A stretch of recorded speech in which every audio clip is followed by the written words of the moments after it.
السلام علیکم دوستو، welcome to my channel horror story Urdu.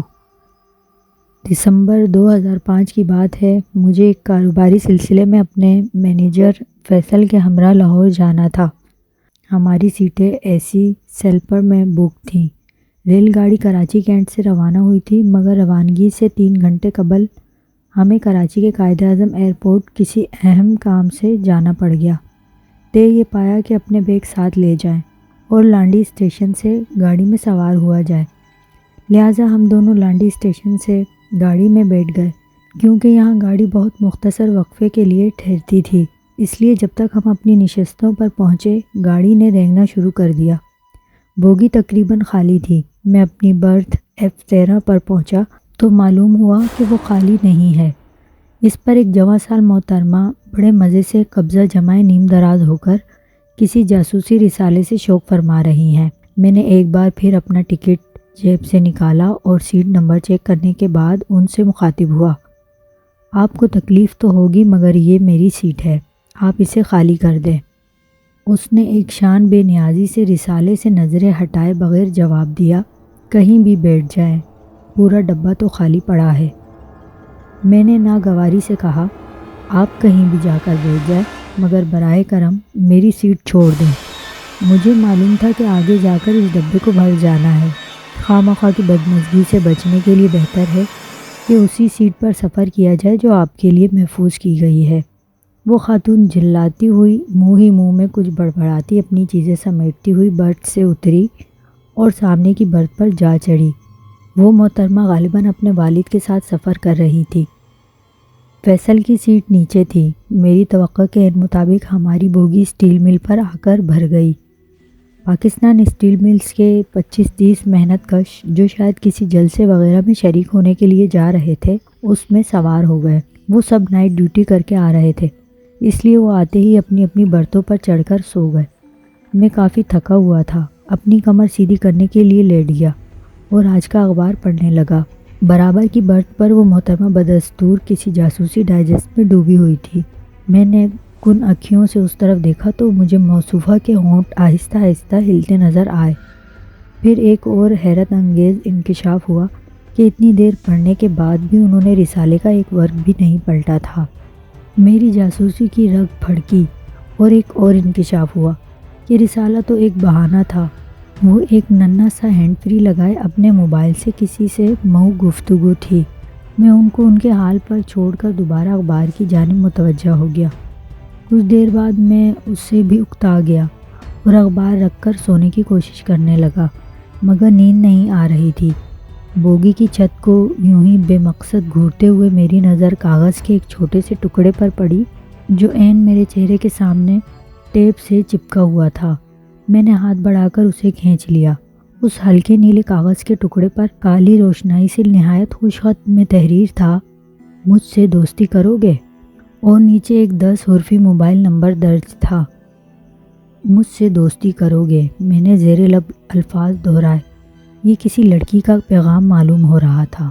بغیر کسی ارادے کے میرا ہاتھ میری پینٹ کی جیب میں رینگ گیا اور میں نے اپنا موبائل فون نکال کر اس کا نمبر ڈائل کر دیا۔ نمبر تو میں نے ملا دیا، مگر مجھے امید نہیں تھی کہ اس پر کوئی جواب بھی ملے گا۔ میرے اندازے کے بالکل برعکس پہلی ہی گھنٹی پر فون اٹھا لیا گیا اور ایک مترنم سی آواز نے کہا، ہیلو حمید، اتنی دیر لگا دی؟ بہرحال مجھے معلوم تھا کہ تم فون ضرور کرو گے۔ میری آنکھوں سے نیند کوسوں دور چلی گئی۔ کون ہیں آپ اور مجھے آپ کیسے جانتی ہیں؟ اور آپ کو کیسے معلوم تھا کہ میں فون ضرور کروں گا؟ میں نے سٹپٹا کر ایک سانس میں بہت سارے سوالات کر دیے۔ دوسری جانب سے جواب آیا، ابھی تو آپ کا سفر شروع ہی ہوا ہے، ابھی تو گاڑی میں کافی وقت گزارنا ہے، بہت دور جا رہے ہیں آپ اس وقت اپنے گھر سے، جلد ہی سارے سوالوں کے جواب مل جائیں گے آپ کو۔ اپنے بارے میں بتاؤ، کہاں گھر ہے آپ کا؟ اس نے بڑے فلسفانہ لہجے میں جواب دیا، گھر تو مل ہی جائے گا ایک نہ ایک دن۔ اچھا تم فون بند کرو، میں موقع ملنے پر خود فون کروں گی۔ اور سلسلہ منقطع ہو گیا۔ میں نے اس کا نمبر ریل گاڑی کے نام سے ریل گاڑی گرل سیو کر لیا۔ اب ہم حیدرآباد پہنچنے والے تھے۔ میں نے نیچے اتر کر جوتا پہنا اور محترمہ ابھی تک رسالے کے اس صفحے پر ڈوبی پتہ نہیں کس سے باتیں کر رہی تھی۔ مجھے اپنی طرف دیکھتے ہوئے منہ دوسری طرف کر لیا اور کمبل کانوں کے اور اوپر کر لیا۔ حیدرآباد اسٹیشن پر ہم دونوں دوست اترے، چائے، سگریٹ اور کچھ سامان کھانے پینے کا لے کر دوبارہ گاڑی میں چڑھ گئے۔ گاڑی کے چلنے کے آدھے گھنٹے بعد مسافروں کے ٹفن کھلنا شروع ہو گئے اور پوری بوگی میں مختلف کھانوں کی اشتہا انگیز خوشبوئیں پھیل گئیں۔ ہم نے بھی اپنے تھیلے نکالے اور مرغ، چھولے اور نان نکال کر کھانے لگے۔ رسالے یا موبائل والی محترمہ بھی نیچے آ چکی تھی اور ایک بڑے ٹفن سے کباب، پراٹھے اور نہ جانے کیا کیا نکالنے لگی۔ ان کے ابا جان ایک پراٹھے پر اچار اور 2 کباب لے کر ہماری طرف بڑھے اور نہایت نرم لہجے میں کہا، قبول کیجیے گا جناب۔ میں نے انکار کرنا چاہا مگر فیصل نے ہاتھ بڑھایا اور شکریہ کے ساتھ قبول کر لیا۔ بوگی میں محنت کش حضرات بھی کھانا کھانے کے لیے اٹھ گئے تھے۔ سب نے مل کر کھانا کھایا اور فوراً ہی لمبی تان کر سو گئے۔ رات کے 9 بج رہے تھے۔ میں پھر اپنی برتھ پر چڑھ گیا۔ وہ موصوفہ بھی برتن وغیرہ سمیٹ کر پھر اوپر آ گئی اور رسالہ کھول کر بظاہر اس میں کھو گئی۔ میں نے بھی کتاب اٹھائی مگر میرا دل اس میں نہیں لگا۔ میں نے اپنا فون نکالا اور اس کا نمبر ملایا مگر فوراً ہی کینسل کا بٹن دبا دیا گیا۔ اس نے کہا تھا کہ وہ خود فون کرے گی۔ پیٹ کچھ زیادہ کھانے کی وجہ سے بھاری بھاری ہو رہا تھا۔ کباب واقعی بہت لذیذ تھے۔ میں نے ذرا جھک کر فیصل سے کارمینہ مانگی۔ سامنے والی لڑکی کے چہرے پر کارمینہ کا نام سن کر ایک مسکراہٹ پھیل گئی اور وہ کتاب سے نظر ہٹائے بغیر اب مسکرائے جا رہی تھی۔ میں شرمندہ سا ہو گیا۔ فیصل نے مجھے کارمینہ کی 2 ٹکیاں دی اور میں نے منہ میں دبا لیں اور کروٹ بدل کر لیٹ گیا۔ اچانک میرے فون میں جھنجھناہٹ شروع ہو گئی اور رنگ ٹون کی موسیقی بجنے لگی۔ میں نے فون کی اسکرین پر دیکھا تو اس پر ریل گاڑی گرل لکھا تھا۔ میں نے بے صبری سے یس کا بٹن دبا دیا۔ وہی مترنم آواز آئی، اتنا کھاتے ہی کیوں ہو کہ کارمینہ کی ضرورت پیش آئے۔ میں نے چونک کر سامنے والی برتھ کو دیکھا۔ موصوفہ میری طرف پیٹ کیے رسالے میں غرق تھی۔ اوہو! میں نے اپنی جاسوسی اور جیمز بانڈ کے چلن پر 3 حروف بھیجے۔ اتنی معمولی بات بھی میری عقل میں نہیں آ سکی۔ موصوفہ مجھ سے پہلے اسی برتھ پر برا زبان تھی اور مجھے دیکھ کر انہوں نے وہ کاغذ بوگی کی چھت پر چپکا دیا تھا اور میں اتنا بے وقوف کہ کچھ سمجھ ہی نہیں سکا۔ ذرا چہرہ تو دکھائیں، ایسی بھی کیا بے رخی ہے؟ اتنی بے صبری اچھی بات نہیں۔ اب بند کریں اور روہڑی کے بعد تفصیل سے بات ہوگی، ٹھیک ہے؟ اور سلسلہ منقطع ہو گیا۔ میں برتھ پر ٹانگیں نیچے کر کے بیٹھ گیا اور قدرے بلند آواز میں پوچھنے لگا، یار فیصل، روہڑی کب آئے گا؟ فیصل نے پوچھا، ابھی کافی دور ہے، وہاں کیا کام ہے؟ میری بلند آواز سن کر فون والی محترمہ نے پلٹ کر میری طرف غور سے دیکھا۔ میں نے اپنی بہترین مسکراہٹ چہرے پر سجائی اور ان کی آنکھوں میں آنکھیں ڈال کر دیکھنے لگا۔ میرے اس طرح دیکھنے سے وہ شرم سے سرخ ہو گئی اور ادھر ادھر دیکھنے لگی اور منہ پھیر کر لیٹ گئی۔ مجھے اس کا یہ انداز بھی بہت پیارا لگا۔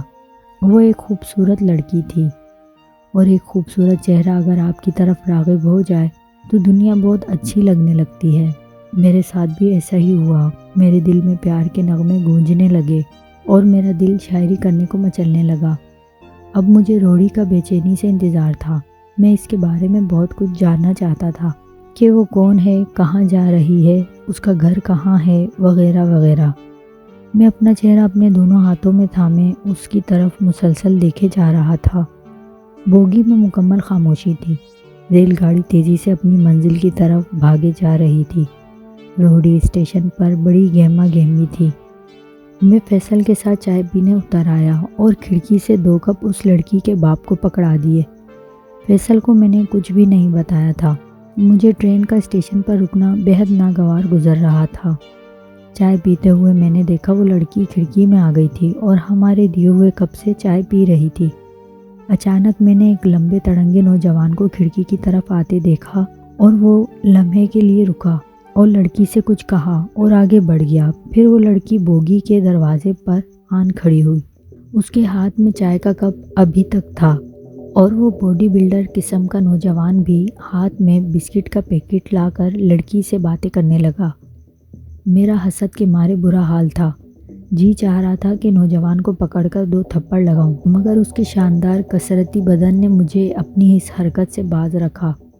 آخر ٹرین کی وصل بجی، نوجوان دوسری بوگی کی طرف چل دیا۔ ہم ڈبے میں چڑھ گئے۔ فیصل آگے تھا۔ لڑکی نے اس کو راستہ دیا اور وہ اپنی سیٹ پر چلا گیا۔ میں گزرنے لگا تو اس نے مدھم لہجے میں کہا، پلیز ذرا اپنا سیل نمبر تو دیجیے گا۔ میں نے جیب سے کارڈ نکال کر اسے دے دیا۔ اس نے اسے جلدی سے مٹھی میں دبا لیا۔ میں آہستہ سے بولا، محترمہ اب اسے مس نہیں کر دیجیے گا۔ وہ اپنی برتھ پر چلا آیا۔ ٹرین نے ابھی رفتار پکڑی تھی کہ وہ اپنی جگہ سے اٹھی اور باتھ روم کی طرف چلی گئی، جو اس کی سیٹ سے زیادہ دور نہ تھی۔ فوراً ہی میرا فون بجنے لگا۔ میں نے اسکرین کو دیکھا، ریل گاڑی گرل۔ میں نے بٹن دبا دیا۔ وہی مترنم آواز تھی، ہاں بھائی، چائے پی لی؟ خود بھی اور دوسروں کو بھی پلا دی؟ چائے تو بہت چھوٹی چیز ہے، یہاں تو جان حاضر ہے۔ میں نے ایک سستی سی فلم کا فقرہ مار دیا۔ اچھا، جان دے سکو گے؟ میں نے برتھ پر لیٹتے ہوئے جواب دیا۔ آپ ایک حکم کریں بس۔ اچانک مجھے سامنے برتھ پر کچھ سرسراہٹ آواز اور برتھ پر رکھے ہوئے تکیے کے نیچے سے رنگ برنگی روشنیاں نظر آئیں، اور اس کے سامنے ہی پرانے انڈین گانے، گھر آیا میرا پردیسی، آگ بجھی میری اکھیان کی ٹیون سنائی دی۔ میرا منہ کھلا کا کھلا رہ گیا تھا۔ پھر وہ لڑکی تیز قدموں سے اپنی سیٹ کی طرف آئی، اپنے ہاتھوں کو رومال سے صاف کرتی ہوئی تکیے کے نیچے سے موبائل نکال کر سننے لگی۔ پورے ڈبے میں سکوت طاری تھا۔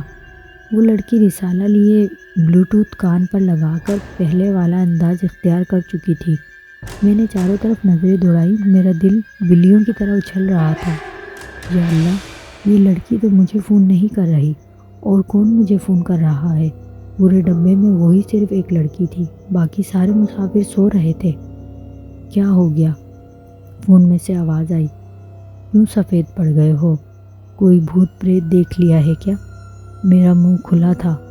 کون ہو تم اور کدھر ہو؟ میں نے ہمت کر کے سوال پوچھا۔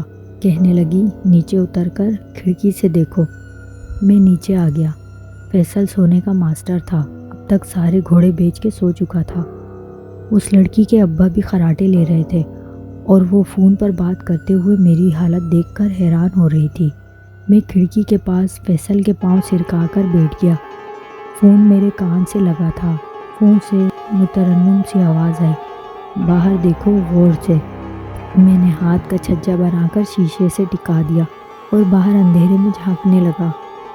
باہر کسی چھوٹے اسٹیشن کے آثار نظر آ رہے تھے۔ قریب سے نظر آیا، سیمنٹ کے بورڈ پر کالے رنگ سے لکھا تھا نورپور، جہاں گاڑی کو رکنا نہیں تھا، البتہ آہستہ ضرور ہو گئی تھی۔ زرد رنگ کی روشنی میں نے ویران عمارت کے پلیٹ فارم پر سفید کپڑوں میں ملبوس ایک دراز قد لڑکی کو دیکھا، جو اپنے چہرے پر ایک سوگوار مسکراہٹ لیے ایک ہاتھ سے فون کان پر رکھے اور دوسرے ہاتھ سے مجھے دیکھ کر ہاتھ ہلا رہی تھی۔ لڑکی کے ابا کے خراٹوں کے علاوہ بوگی میں بالکل خاموشی تھی۔ نظر آئی میں؟ فون میں سے پھر آواز آئی۔ میں حیران رہ گیا۔ نہیں آئی تو پھر دیکھو۔ پھر اچانک دوبارہ سے ویسے ہی اسٹیشن کی آمد ہوئی، اور وہ ویسے ہی سفید سیمنٹ کے بورڈ پر نظر پڑی جس پر لکھا تھا نورپور۔ پھر میں نے زرد رنگ کی روشنی میں اس سفید ساڑی میں ملبوس دراز قد اسی لڑکی کو دیکھا۔ وہ فون کان سے لگائے مجھے ہاتھ ہلا رہی تھی۔ دیکھ لیا اچھی طرح یا اور دکھاؤں؟ میرے بدن میں لہو نام کی کوئی چیز نہیں تھی، اور میں زور زور سے کانپ رہا تھا۔ پھر مجھے اس کا کہکا سنائی دیا، اور میرے ہاتھ سے موبائل گر پڑا۔ اوپر برتھ پر سے لڑکی نے رسالہ چھوڑ دیا تھا، اور وہ مجھے بڑے غور سے دیکھ رہی تھی۔ میں فون اٹھا کر تیزی سے اپنی برتھ پر چڑھ گیا اور کمبل اوڑھ کر لیٹ گیا۔ میری کچھ سمجھ نہیں آ رہا تھا کہ یہ سب کیا ہو رہا ہے۔ میں دل ہی دل میں قرآنی آیات اور ورد کرنے لگا۔ میری بے چینی تھوڑی کم ہوئی کہ اچانک میرا فون پھر بج گیا۔ میں نے چونک کر اسکرین پر دیکھا، کوئی نیا نمبر تھا۔ میرے حلق سے عجیب سی آواز نکلی، ہیلو۔ دوسری جانب سے ایک مرد کی آواز ابھری، مسٹر، میں تم کو نہایت شرافت سے سمجھا رہا ہوں، تمہارے ساتھ میری منگیتر سفر کر رہی ہے۔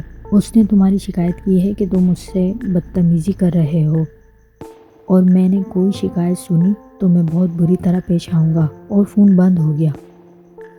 یہ بات تو میری سمجھ میں آ گئی کہ رسالے والی لڑکی کے ساتھ وہ باڈی بلڈر ٹائپ کا نوجوان اس کا منگیتر تھا، اور وہ مجھے فون نہیں کر رہی۔ میرا نمبر تو اس نے اس نوجوان کو دینے کے لیے لیا تھا، مگر مجھے فون کون کر رہی ہے، اور وہ سفید ساڑی والی کون ہے؟ میں نے چہرہ گھما کر رسالے والی لڑکی کو دیکھا۔ وہ پھر کسی سے دھیمے لہجے میں بات کر رہی تھی۔ یقیناً وہی نوجوان ہوگا جسے وہ بتا رہی ہوگی کہ تمہارے فون کے بعد تو اس کی گھگی بند گئی ہے اور وہ تو بے ہوش ہونے کے قریب میں ہے۔ میں نے اس کے چہرے پر فاتحانہ مسکراہٹ کے ساتھ ساتھ میرے لیے ہمدردی کے جذبات بھی محسوس کیے۔ میرے موبائل میں پھر سرسراہٹ محسوس ہوئی۔ اسکرین پر ریل گاڑی گرل کا لنک نمودار ہو گیا۔ میں نے فون آف کر دیا۔ میں زندگی میں اتنا خوفزدہ نہیں ہوا تھا۔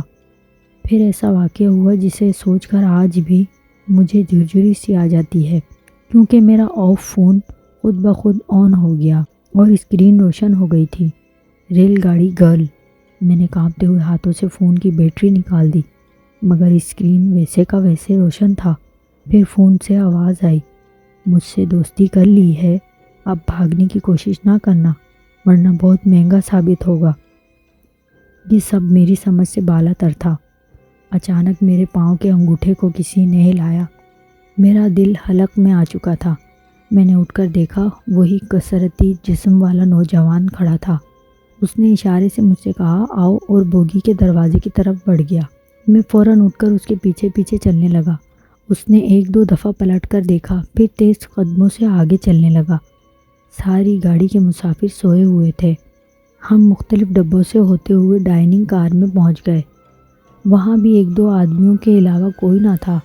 وہ ایک خالی کرسی پر بیٹھ گیا اور مجھے اپنے سامنے والی سیٹ پر بیٹھنے کا اشارہ کیا۔ میں خاموشی سے بیٹھ گیا۔ اس نے جیب سے سگریٹ کا ایک پیکٹ نکالا، ایک سگریٹ سلگا کر پیکٹ میرے سامنے کر دیا۔ میں نے کانپتے ہاتھوں سے سگریٹ منہ سے لگا لیا، اس کے دیے ہوئے لائٹر سے جلا لیا۔ مسٹر، تم ٹھیک تو ہو؟ وہ میری طرف گھورتے ہوئے بولا۔ میں نے ہکلاتے ہوئے اس کو شروع سے لے کر آخر تک کی کہانی سنا ڈالی اور کہا، آپ کی منگیتر والا معاملہ سراسر غلط فہمی کا نتیجہ تھا، مگر باقی واقعات سمجھ نہیں آ رہے۔ وہ میری پوری بات غور سے سنتا رہا اور بیچ میں کہیں بھی مجھے نہیں ٹوکا۔ سب جان لینے کے بعد وہ کسی نتیجے پر نہیں پہنچ سکا کہ میری کہانی سچ پر مبنی ہے یا اس سے بچنے کے لیے میرے دماغ نے تراشی ہے۔ سگریٹ کا دھواں ناک سے خارج کرتے ہوئے کہا، میرا نام اکمل ہے، شازیہ میری ہونے والی بیوی ہے، اس کے ساتھ اس کے والد ہیں۔ کسی وجہ سے میں ان کے ساتھ سفر نہیں کر رہا ہوں۔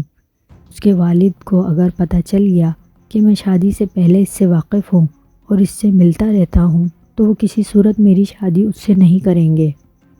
دوسری صورت میں انہیں ہماری شادی پر کوئی اعتراض نہیں ہوگا۔ انہوں نے بھی ابھی تک مجھے دیکھا بھی نہیں ہے۔ میں ان کے بڑے داماد کا دوست ہوں۔ تم مجھے ایسے ویسے دکھائی نہیں دیتے، اس لیے میں نے تم سے بات کرنا مناسب سمجھا۔ اس نے مزید کہا، کیا تم مجھے عقل سے گزرا ہوا سمجھتے ہو کہ تم مجھے جو کہو اس پر یقین کر لوں؟ ہو سکتا ہے تم یہ پراسرار کہانی بنا کر کسی اور کو تو بیوقوف بنا سکتے ہو، مگر میں ریلوے پولیس کا انسپکٹر ہوں۔ میری زندگی بھی انہی ٹرینوں، اسٹیشنوں اور پٹریوں پر گزری ہے۔ ہم جس ٹریک پر چل رہے ہیں، اس ٹریک پر نور پور نام کا کوئی اسٹیشن نہیں ہے۔ ہاں، ایک غیر آباد اور ویران اسٹیشن اس نام کا ضرور ہے، لیکن وہ این ٹریک سے ہٹ کر ہے۔ ہماری گاڑی تو اس کے قریب سے بھی نہیں گزری۔ تم نے اسے کیسے دیکھ لیا؟ میں سوچ رہا تھا کہ میری باتوں کا اس کو کیا کسی کو بھی یقین نہیں آئے گا۔ یکایک میرے جیب میں میرے سیل فون کی سرسراہٹ ہوئی۔ میں نے اس کو گھورتے ہوئے جیب سے فون نکال کر میز پر رکھ دیا اور پھر دوسری جیب سے موبائل کی بیٹری نکال کر اسے میز پر موبائل فون کے ساتھ رکھ دیا۔ اکمل نے میرے فون کو غور سے دیکھا اور ہاتھ میں اٹھا لیا۔ اسکرین پر ریل گاڑی گرل کالنگ روشن تھا اور ہلکی سی موسیقی بج رہی تھی۔ اس نے اسے پلٹ کر دیکھا اور موبائل کے پچھلے حصے میں بیٹری رکھنے کی جگہ خالی تھی۔ پھر اس نے دوسرے ہاتھ سے بیٹری اٹھائی اور حیرانی سے مجھے تکنے لگا۔ پھر اس نے یس کا بٹن دبا کر فون کان سے لگا لیا اور آہستہ سے بولا ہیلو۔ دوسری طرف سے کچھ سن کر بھی اس کی آنکھیں پھٹی کی پھٹی رہ گئیں۔ وہ ایک دم سے کھڑا ہو کر چاروں طرف دیکھنے لگا، پھر ایک جھٹکے سے بیٹھ گیا اور فون مجھے دے دیا۔ میں نے کپ کپاتے ہاتھوں سے فون لیا اور کان سے لگا لیا۔ آواز آئی، اچھی دوستی ہے، ہر ایرے غیرے سے ہمارا ذکر ہو رہا ہے۔ پھر اچانک وہ شوخ آواز بھرا گئی اور کہنے لگی، میں تمہارا انتظار نور پور میں کر رہی ہوں، مجھے تمہاری مدد کی سخت ضرورت ہے۔ پھر کچھ دیر سسکیوں اور ہچکیوں کی آواز آتی رہی، پھر فون بند ہو گیا۔ میں نے فون میز پر رکھ دیا، جو اکمل نے فوراً اٹھا لیا اور الٹ پلٹ کر دیکھنے لگا، پھر کوئی نمبر ڈائل کرنے لگا، مگر میری بیٹری ہوتی تو فون کام کرتا۔ اس کے چہرے پر مجھے ڈر اور خوف کے سائے سے زیادہ تجسس کا رنگ نظر آیا۔ وہ حیرت سے بتانے لگا، میں نے فون اٹھایا تو آواز آئی، آپ اچھے پولیس والے ہیں، کسی کی بات کا یقین ہی نہیں کرتے۔ میں کھڑا ہوا تو بولی، آرام سے بیٹھ جائیں اور فون حمید کو دے دیں، وہ ہمیں کہاں سے دیکھ رہی تھی، یہاں تو کوئی لڑکی پورے ڈائننگ کار میں نہیں ہے۔ پھر اس نے مجھ سے پوچھا، تم سے کیا بات ہوئی؟ میں نے اکمل کو بتایا کہ اس نے مجھ سے روتے ہوئے مدد مانگی ہے اور وہ میرا نور پور میں انتظار کر رہی ہے۔ اکمل گہری سوچ میں پڑ گیا۔ ہمیں اس راز سے پردہ اٹھانا پڑے گا۔ میں تمہارے ساتھ نور پور چلنے کو تیار ہوں، کسی کو کچھ بتانے کی ضرورت نہیں۔ ہم دونوں خانے وال اتر کر نور پور کی گاڑی لیتے ہیں، وہاں اسٹیشن پر کوئی نہ کوئی واقف کار مل ہی جائے گا۔ بولو کیا خیال ہے؟ مجھے اس شخص کی جواں مردی اور بے خوفی اور خلوص نے بہت متاثر کیا۔ پرائی آگ میں کودنے والے آج کل کہاں ملتے ہیں۔ میں راضی ہو گیا۔ خانے وال 3 گھنٹے بعد آنا تھا۔ میں اپنی برتھ پر چلا گیا اور اکمل اپنی بوگی میں۔ کچھ دیر کچی پکی نیند لینے کے بعد میں نے فیصل کو اٹھا کر بتایا کہ ایک بہت اہم اور ضروری کام کی وجہ سے مجھے خانے وال اترنا ہے۔ وہ جا کر لاہور میں پارٹی سے مل کر سارے معاملات طے کر لے، میں اس سے 2 دن بعد ملتا ہوں۔ خانے وال اسٹیشن پر ریلوے کے عملے کے فرد ہونے کی وجہ سے ہمیں ایک ریسٹ ہاؤس مل گیا۔ نور پور کی گاڑی صبح 9 بجے ملی اور شام 7 بجے ہم نور پور پہنچ گئے۔ یہ ایک غیر آباد اور سنسان اسٹیشن تھا۔ اس جگہ ایک آؤٹر گاڑی کے علاوہ کوئی گاڑی نہیں رکتی تھی۔ ہماری گاڑی بھی اکمل کی واقفیت کی وجہ سے صرف 1 منٹ کو رکی اور ہم جلدی سے اتر گئے۔ ویران عمارت میں جیسے الو بول رہے تھے۔ اسٹیشن کے گیٹ کے پاس چارپائی ڈالے ایک دیہاتی قسم کا آدمی سو رہا تھا۔ سردیوں کی وجہ سے شام کے سائے اندھیرا جلدی چھانے لگا تھا۔ اکمل نے اس کو اٹھایا، اسٹیشن ماسٹر کے بارے میں پوچھا۔ وہ فوراً ان کو بلانے کے لیے دوڑ گیا۔ اس نے اسٹیشن ماسٹر کو نہ جانے کیا بتایا کہ اسٹیشن ماسٹر پوری وردی اور جوتے ٹوپی وغیرہ پہن کر فوراً ہی آ گیا۔ اس کو دور سے آتا دیکھتے ہی اکمل اس کو پہچان گیا۔ وہ اس کا کوئی دور کا عزیز تھا۔ وہ ہمیں دیکھ کر بہت خوش ہوا۔ اکمل نے میرا تعارف ایک دوست کی حیثیت سے کرایا۔ اسٹیشن ماسٹر نے ہمیں اسٹیشن کے ساتھ ہی کسی گاؤں میں واقع اپنے گھر لے جانا چاہا، مگر اکمل نے بمشکل یہ کہہ کر ٹالا کہ پھر کبھی آپ کے پاس حاضر ہوں گے، ابھی ہم صرف 1 دن کے لیے یہیں اسٹیشن پر رکنا چاہتے ہیں۔ اس نے وہیں اسٹیشن پر ہی ایک ریسٹ روم کھلوا دیا۔ رات کوئی 8 بجے سخت سردی میں ہم کھانا کھا کر لیٹ گئے تھے۔ میرے فون کی گھنٹی بجی، وہی مترنم آواز آئی، مجھے امید تھی دوست تم ضرور آؤ گے۔ لو اب میری کہانی سنو۔ 4 سال پہلے کی بات ہے۔ 4 سال پہلے کی بات ہے۔ ہمیں نور پور سے 20 کلو میل کے فاصلے پر ایک چھوٹے سے گاؤں پیر گوٹ میں اپنی خالہ کی شادی میں فیصل آباد جانا تھا۔ میرے ساتھ میرے ابا اماں اور چھوٹا بھائی بھی تھا۔ ہم لوگ شادی کے بعد واپس آ رہے تھے کہ ہماری بوگی میں بدمعاش قسم کے آدمی چڑھ گئے اور وہ مجھے بری نیت سے دیکھ رہے تھے۔ رات کے وقت جب سب سو گئے تو انہوں نے رومال میں بے ہوش کرنے والی دوائی کے ذریعے سب کو بے ہوش کر دیا اور مجھے اٹھا کر قریبی اسٹیشن نور پور اتر گئے۔ مجھے ہوش آیا تو پتہ چلا کہ وہ علاقے کے ایک چودھری کے بیٹے اور بھتیجے ہیں۔ اسٹیشن بالکل سنسان تھا، رات کا کوئی 1 بجا ہوگا۔ جب انہوں نے میرے ساتھ زیادتی کرنا چاہی تو میں نے پاس پڑی ایک لکڑی سے ان میں سے ایک کا سر پھاڑ دیا۔ میرا وار اتنا شدید تھا کہ وہ وہیں بے ہوش ہو گیا۔ دوسرے کو میرا وار ہلکا سا لگا۔ اس پر اس نے اپنی ٹانگ سے بندھا ہوا ایک خنجر نکالا اور میرے سینے میں گھونپ دیا۔ میں وہیں گر گئی۔ اس کے بعد میں نے دیکھا وہ میری لاش کے پاس کھڑا ہے۔ میں اس کے برابر میں کھڑی تھی مگر وہ مجھے نہیں دیکھ پا رہا تھا۔ اس نے سب سے پہلے اپنی زخمی ساتھی کی مرہم پٹی کی، پھر وہ دونوں مجھے لے کر پلیٹ فارم سے آگے لے گئے جہاں ان دنوں کچھ تعمیراتی کام ہو رہا تھا اور بڑے بڑے گڑھے کھدے ہوئے تھے۔ ان دونوں نے میری لاش کو اس میں ڈالا اور مٹی برابر کر دی۔ میری لاش کے ساتھ ہی میرے قاتل نے اپنا خنجر بھی وہیں پھینک دیا۔ میں یہ سب کچھ دیکھ رہی تھی مگر کچھ کر نہیں پا رہی تھی۔ آؤ میں تمہیں وہ جگہ دکھاؤں۔